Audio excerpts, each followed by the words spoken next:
I'm Bear Grylls. I seek out some of the most extreme challenges and the most dangerous places on Earth, where having the right survival skills can be the difference between life and death. I've scaled Mount Everest, crossed frozen passages in the Antarctic, and survived orientation in Chicago Booth. I've spent the last 8 months living amongst the fiercest NBAs on the planet. It hasn't been easy, but follow me, and I'll show you how to survive as a first year in this treacherous environment.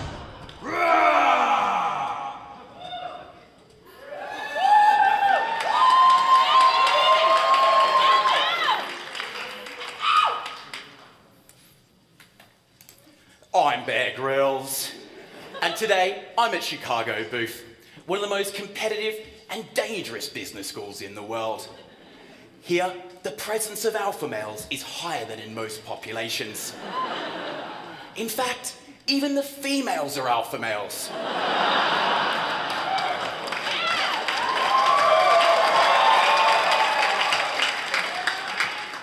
Yeah, there's some dangerous creatures out here. And at TNDC last night, I tried to take some undercover footage of them, and they attacked me. Now I can't even walk. Survival out here is tough, and it's characterized by a fight for dominance, a first share of the kill, and access to mates. Let me show you what I mean. Even at the watering hole, a place for the whole herd to converge. Notice how the older male so naturally and skillfully blocks the younger male from making his presence known to the female.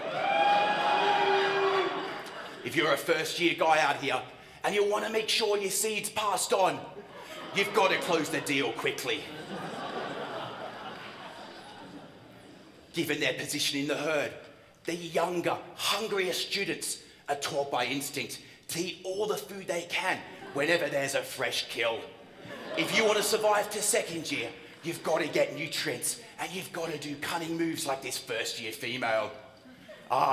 This act will not go unpunished. There's one thing I've noticed here at Booth, and that's that the second-year students have the ultimate weapon in this battle for herd dominance: bid points. Crafty and wise, they devise plans to not only thwart the younger ones from finding nourishment and mates, but from completing their degrees as well. After careful study, I've learned that the true instincts of the species are far more than mating, gathering food, or herd status. Indeed, the business school student exists to find the job of his dreams. Wow, guys, take a look. It looks like we're about to get a rare glimpse into an actual mock interview between a first year and a second year. Each would surely be fighting for the status of their class. Let's observe this battle of strength, stamina, sexual prowess, and wits.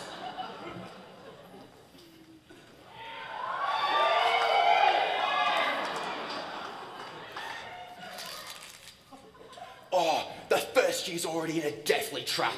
The resume toss is a powerful display of second-year dominance. He's already at a disadvantage to his strong rival. So, I noticed the last line of your resume. It says that you can eat a stick of butter in 8 minutes. I think that makes you a health risk and we can't hire you. I don't think you can't hire me because of that. I think there are plenty of reasons why I wouldn't hire you, but let's just get started with the case. The prey's beginning to feel cornered. We shall soon see his instinctive response. Will it be fight or flight? So your client is a little ant, much like yourself, and he's thinking about building an anthill construction company. What do you think he should do? So my client is an ant looking to start an anthill construction company? Do you mind if I take a moment to organize my thoughts? Yes, I mind. Ants don't live forever. We don't have all day. What should he do? Notice how the prey hesitates. He must position himself for a counterattack soon, or the predator will come in for the kill. Well, first, I want to know about the market for anthills. Do you have any information about the market size? Well, what do you think it is? Well, there are 300 million people in the U.S.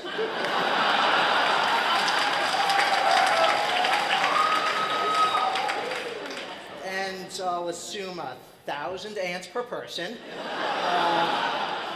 So that gives us 300 billion ants. Well, what about how long anthills last? Are they being built every year, every month, or every day?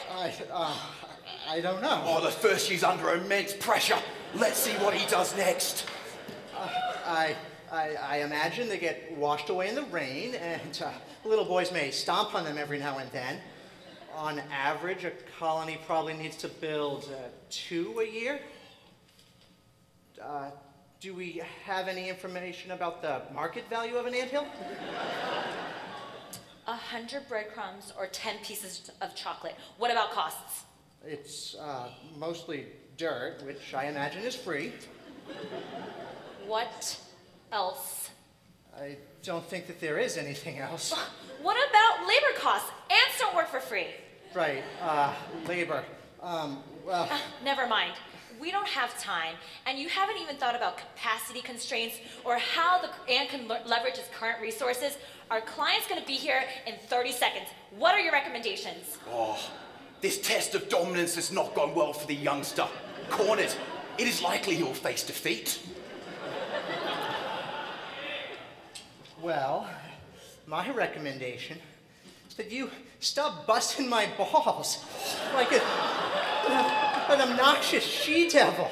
I mean, you're just a has-been who gets her only joy from pretending she's God's gift to consulting after a 10-week project. What? I mean, any idiot can make a PowerPoint presentation look nice with an internal IT department. So, some risks? Are you gonna keep clinging to your B-school way of life, pissing off clients and coworkers with your supersized ego? And some next steps are for you to get a life and stop pretending you're a big shot just because you interned at Bain. Whoa! In a stunning reversal, the younger animal bears his well-developed intellect and fights back. Aroused by the sizable logic and the reasoning of the male, she begins to display her best assets.